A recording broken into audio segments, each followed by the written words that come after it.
Olá, amigos do nosso estudo da mediunidade. Tudo bem com vocês? Desejo que sim. Hoje daremos continuidade ao estudo da obra Nos Bastidores da Obsessão, de Manuel Filomeno de Miranda, com o capítulo 13º, que trata da solução inesperada. Então, para vocês que até agora, vem nos acompanhando, não deixem de ver os capítulos anteriores para relembrar da história e, ao mesmo tempo, que leiam este capítulo para que possa continuar acompanhando, a contento, de forma que a gente só trata aqui os principais trechos, tá? Então, a gente viu que, como a gente relembra um pouco os capítulos anteriores, o senhor Mateus, ele tinha sido agredido por um companheiro de jogo, ao qual sofreu uma facada. E ele havia passado um tempo no hospital. Sendo que ele já se encontrava agora, neste capítulo a gente vê que ele já se encontrava em casa, mas que ainda tinha, todas as seus desejos de vingança contra aquele que agora ele estava considerando como um inimigo seu. Então vamos dar início, tratando que, após 15 dias do internamento no Hospital do Pronto-Socorro, o senhor Mateus foi trasladado para o lar com expressivos sinais de breve recuperação orgânica.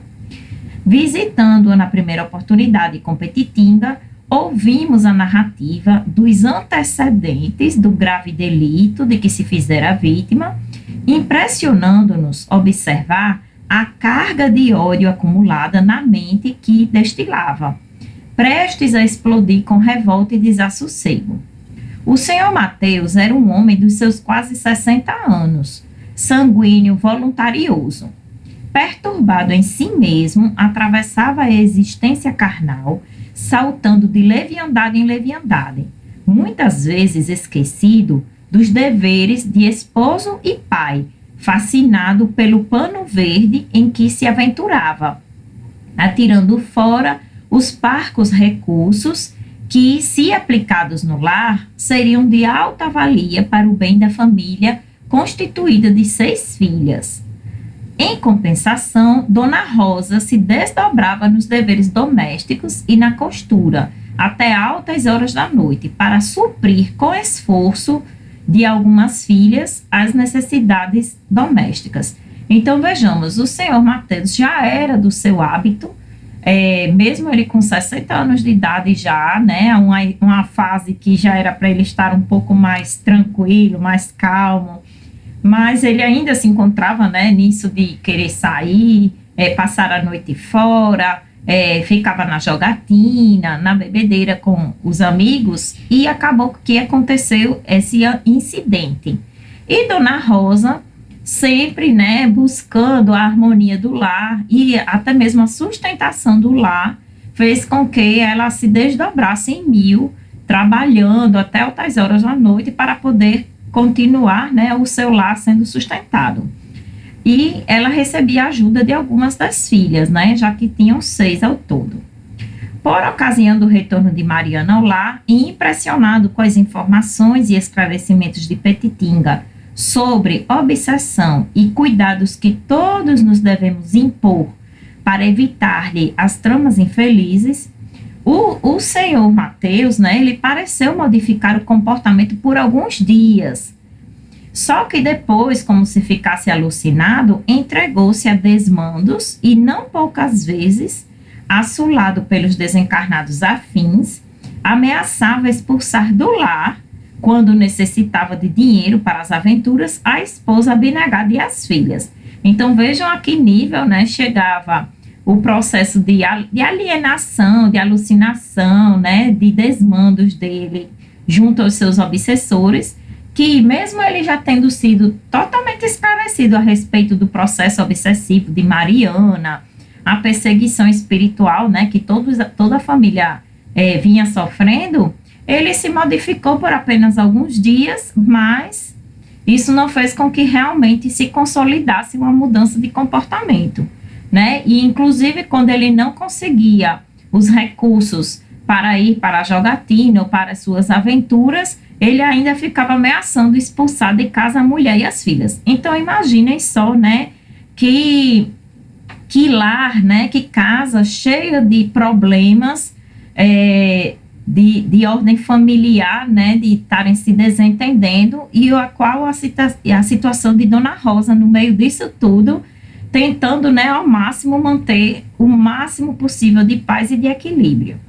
O ambiente doméstico, com a sua presença, se fazia pestilencial pelas emanações fluídicas abundantes que ali campeavam desordenadas. Então, é uma situação bem complicada quando muitos membros da família estão vibrando exatamente para o lado oposto, né, do bem, da paz, da harmonia, do equilíbrio. Como é difícil, né? É muito sofrimento para aqueles que realmente se encontram harmonizados. Então, o seu Mateus, ele dizia aceitar o concurso do espiritismo, conquanto fosse apenas para libertá-lo mais facilmente do leito. Então, por puro interesse, né? Ele queria se recuperar logo, prontamente, para poder ter a sua vindita de vingança contra o seu inimigo, de modo a facultar-lhe de pronto o retorno aos sítios da sua humilhação, retomando a pureza da sua honra. Então, vejam só. Solícito, utilizando-se do ensejo, o zeloso amigo convidou-nos a orar. Então, Petitinga chamou para orar e, em sentida peroração, exorou os recursos divinos para aquela família, mas principalmente para o genitor enfermo, rogando a interferência do médico divino, que nunca falta, de modo a que o lar dos Soares não fosse arrastado a drama mais grave e consequências imprevisíveis. Então, eles fizeram toda uma oração muito sentida, e ele falava, né, para o Senhor Mateus, que felizes são aqueles que perdoam. Então, ele começou a fazer toda uma oração, que ao mesmo tempo era um grande esclarecimento, trazendo inclusive o exemplo de Jesus, né, que mesmo tendo sido traído, humilhado, tendo sofrido tudo que sofreu, ainda assim ele perdoou, né? Então, ele continua dizendo: o amor é pólen que fecunda a vida, enquanto o ódio é um gás que interrompe essa vida, né? Então, através das doenças, através do desequilíbrio, como a gente vai se desfluidificando, a gente vai realmente perdendo a nossa vitalidade quando nós somos alimentados puramente pelo ódio. Então, mude a ideia do mal em você, meu amigo, antes que a raiva o vença. E esqueça a vingança, antes que a vingança o esqueça em situação dolorosa e lamentável. Jesus nos ensinou que quando estivéssemos orando e mantivéssemos alguma coisa contra alguém, perdoássemos. Então, ore e perdoe para ter saúde e paz. Então, como isso parte muito não do fora para dentro, mas do dentro para fora. Então, a partir do momento que a gente está, principalmente no processo de doença, como a gente deve ainda mais utilizar-se desse momento para uma introspecção e vermos, será que nós não estamos alimentando o rancor, a mágoa, né, a indiferença, até mesmo a falta de empatia para com o próximo. Muitas vezes a gente acaba até sofrendo de uma doença que a gente não teve a menor sensibilidade perante o nosso próximo, e agora a gente sofre da mesma doença, e agora é que a gente começa a sentir na pele, né, como tudo aquilo que a outra pessoa sofreu. Então, muitas vezes é a providência mesmo divina que faz com que nós passemos por situações semelhantes, né, a alguém próximo da gente, que a gente não teve a menor sensibilidade para atender, para compreender, e agora a gente está passando pelo mesmo processo. E como nós queremos compreensão se nós não compreendemos, né? Como nós queremos perdão de alguém se nós não perdoamos? Por isso que o Pai Nosso fala tanto, né? Que perdoemos, que sejamos perdoados à medida que nós formos perdoando. Então, que a gente seja essa pessoa que busque realmente essa introspecção antes mesmo da doença chegar. Não aguardemos, né? Nós espíritas não aguardemos chegar o momento da doença para poder fazer esse processo de melhora íntima, né, de introspecção para o seu autoconhecimento. Todo o processo de saúde, ele inicia pela autoajuda, pela autocura. Então, não vamos aguardar que o outro venha nos curar. No caso do senhor Mateus, ele ficou aguardando que o espiritismo o ajudasse a curar-se, quando, na verdade, ele não estava querendo se curar a partir do momento que ele estava alimentando esse ódio e esse desejo de vingança, né? Então, vamos ver aqui o que é que ele continua falando, né? E Manuel Filomeno de Miranda até pergunta a Petitinga, né? Quando eles saíram já e tudo, ele diz: como suporta a Dona Rosa tão pesada a carga em ombros frágeis quais os seus? Então, que tarefa foi essa que trouxe Dona Rosa para suportar tantos sofrimentos? Será que ela merecia passar por tudo isso, né? E aí Petitinga lhe responde: pelo que estou informado, pelos nossos benfeitores espirituais, ela foi-lhe mãe descuidada em vida próxima, no pretérito. Então, ela foi mãe do senhor Mateus em uma vida passada. Acompanhando-o da espiritualidade de queda em queda, acumpliciado com os pesados débitos da última existência, após a fuga para a Bélgica, que redundou em homicídio nefando, ou seja, ele cometeu um homicídio, fugiu, né? E do qual deve ter sido vítima exatamente aquele que ora lhe ergueu a mão fratricida.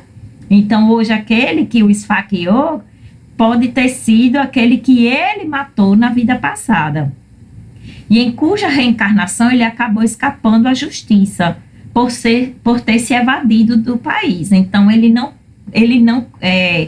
cumpriu pena, né? Não foi penalizado, né, pela lei dos homens, com relação ao crime que ele cometeu. E ela, piedada, rogou a oportunidade de ser-lhe esposa agora, nesta reencarnação, recebendo nos braços como filhos os inimigos de ambos, para então, pelo exemplo da paciência, da humildade e da submissão, ressarcir o crime da irresponsabilidade junto a ele e chamá-lo à observância dos deveres de que se descura assintosamente. Então, se ela foi uma mãe negligente e, inclusive, cúmplice, né, acabou sendo uma cúmplice dos desmandos dele, quando ela lhe foi mãe numa vida passada, ela hoje, ela vai vir com a nova tarefa, né, não como mãe, mas veio como esposa, de estar tentando guiá-lo, né, no caminho do bem, da fé, da transformação. E aí, carinhosamente amparado pelos seus afeiçoados no plano espiritual, ela adquire forças para compensar os desgastes na luta ferrenha do lar atormentado, invadido por infelizes visitadores espirituais, que ali teimam por fazer morada, graças aos demais familiares residentes, que todos entram nessa sintonia, né? De certo modo isolada, tanto quanto as meninas Mariana e Amália, dos miasmas fluídicos do ninho doméstico, criaram já sua própria psicosfera pessoal, que as isenta das agressões dos desencarnados menos afortunados. Então, Mariana já estava passando por esse processo de transformação, né? A partir do momento que o seu perseguidor espiritual se afastou, ela começou, né, a ter uma maior lucidez e, como você observa, Mariana tem se revelado dedicada cooperadora da nossa casa. E logo mais estará devotada ao exercício da mediunidade socorrista, conforme esperamos, adquirindo valiosos recursos para a manutenção da saúde e da paz. Então, veja que bom, né? Amália, cumpridora dos seus deveres de filha e irmã, é excelente servidora, ganhando fora do lar, em trabalho modesto e honrado, o pão, mediante cuja cooperação ajuda a manutenção das demais irmãs. Então, desde o início da obra, a gente viu, né, que a Amália sempre está junto à mãe, em apoiar, em ajudar. A contabilidade divina dispõe também dos métodos de correção benéfica dos depósitos a favor dos titulados nos seus livros. Então, aqueles que têm méritos, com os méritos prosseguem, né? E é auxiliado, sim, pelos benfeitores. Os dias transcorriam absorvendo-nos nas atividades múltiplas a que nos filiáramos, quando Petitinga voltou a convidar-nos a voltar ao lar. da família Soares, em que Dona Rosa, né, havia ligado aflita, apelando pela presença deles. Quando lá chegamos, a veneranda senhora recebeu-nos macerada de sofrimento. O esposo encontrava-se quase agonizante. Vejam só. Então, será que o senhor Mateus, ele realmente assimilou, né, tudo aquilo que foi falado?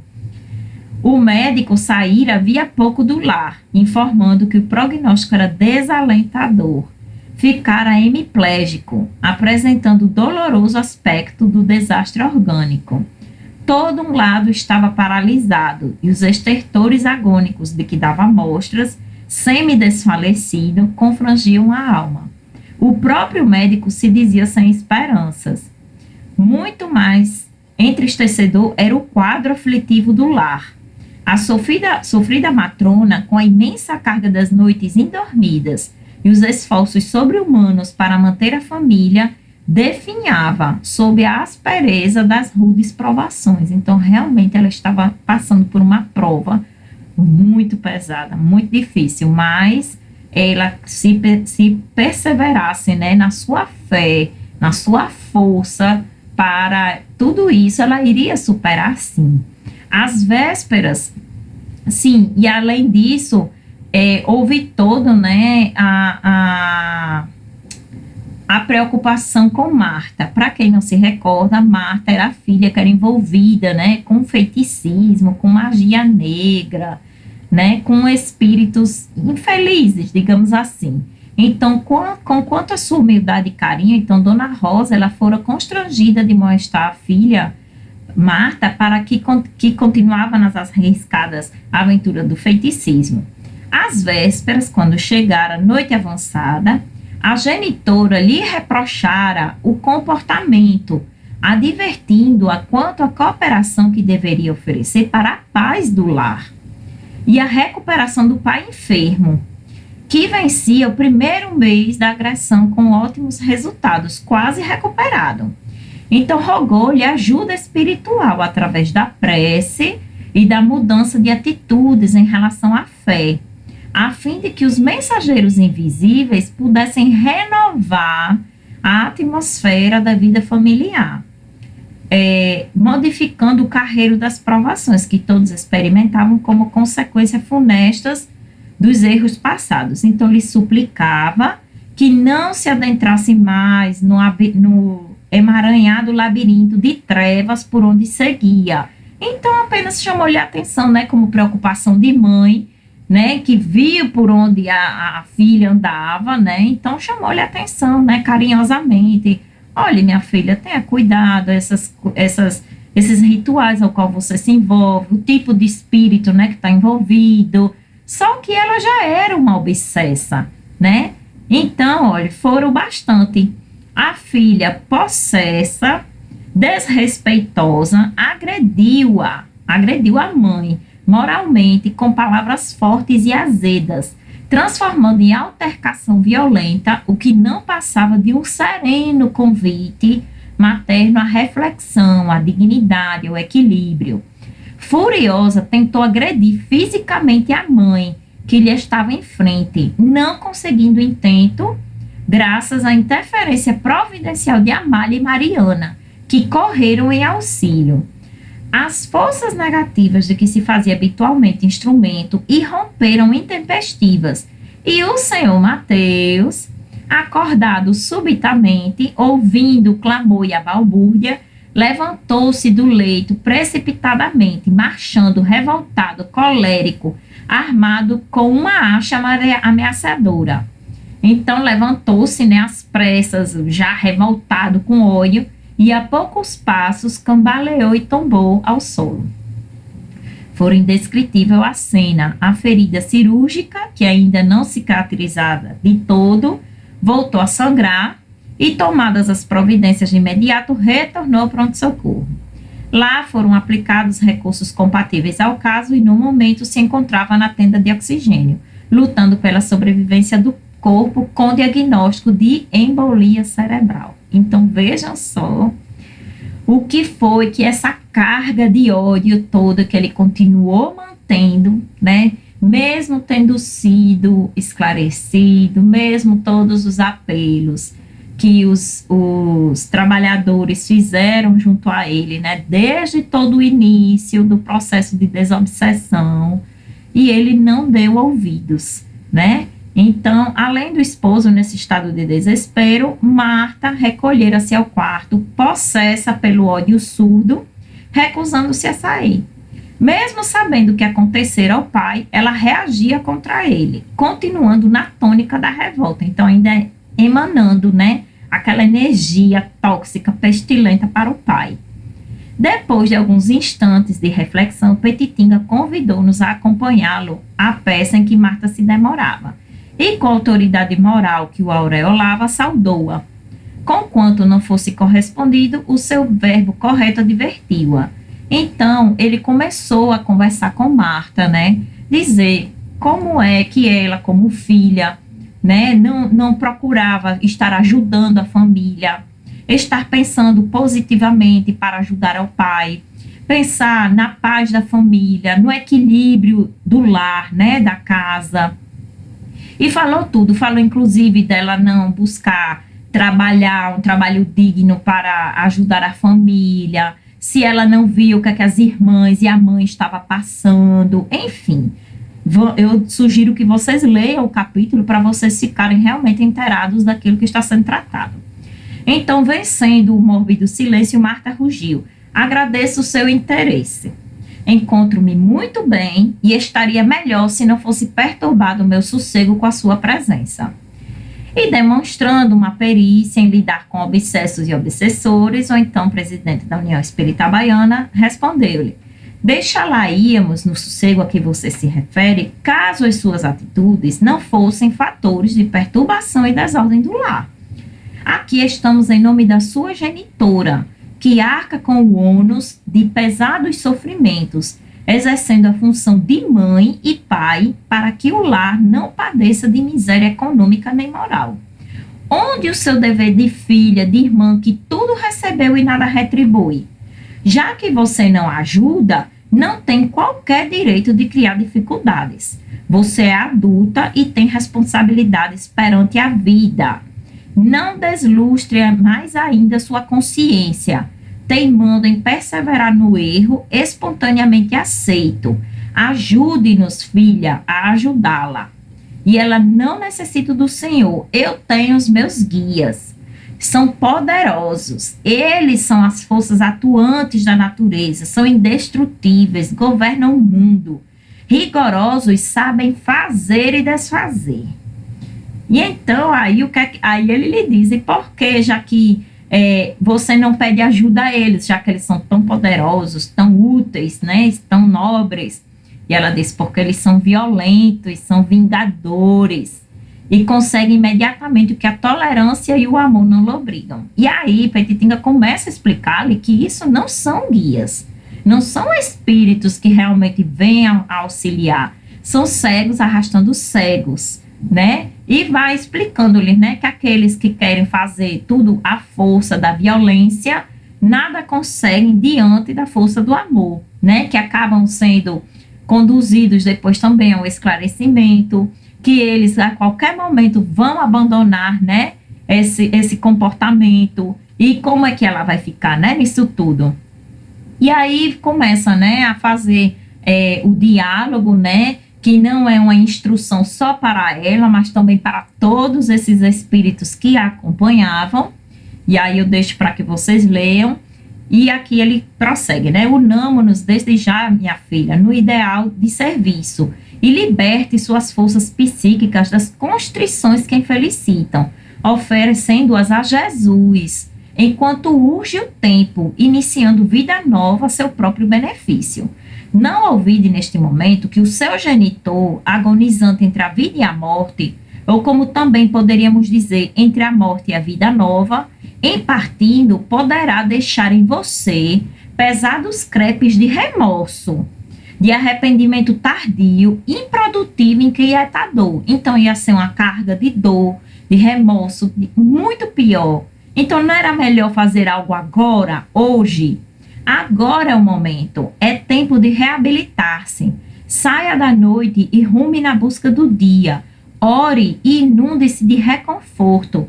Não transfira o seu instante de felicidade. Iremos convidar sua mãe a acompanhar-nos na oração e dê começo, já agora, a sua ressurreição, ao renascimento espiritual. O poder dos argumentos e a força moral do velho doutrinador acalmaram a atormentada.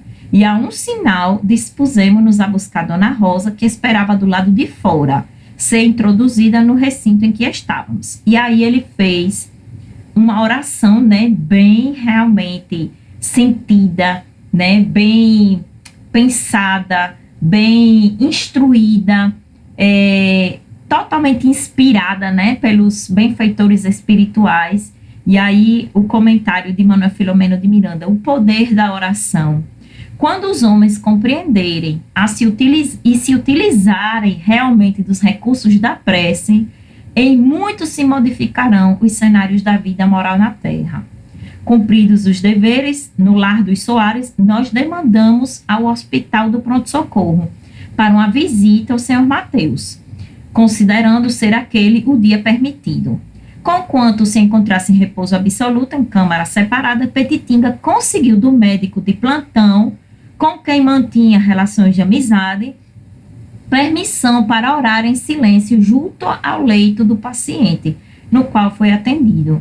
Então, vejamos, meus irmãos, como esse trabalho que se inicia dentro de uma reunião mediúnica, numa casa espírita, pode ter uma extensão muito além do que nós imaginamos, né? Porque é uma extensão que foi para toda a família, para o genitor, para a matrona, para as filhas, para todo o ponto de vista dos espíritos envolvidos, para o problema dessa filha também, mais do que obsediada, a Marta.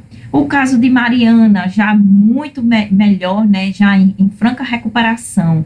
Então, vejam quantas almas envolvidas, quão importante é esse trabalho, e quão sério ele é, e como nós devemos realmente saber o que estamos fazendo, ter compreensão sobre como acontecem esses processos, e é por isso que o estudo é tão importante. E eu espero que vocês tenham compreendido, né, um pouco do tema deste capítulo, né, da tônica deste capítulo, da dimensão de todo esse trabalho, né, e deixo para que vocês leiam completamente, para que entrem mais ainda, né, nesse ambiente de esclarecimento e instrução que toda essa obra nos traz. Então, quiserem deixar seus comentários, sugestões, dúvidas, estou sempre à disposição. Um forte abraço a todos e até a próxima. Tchau, tchau!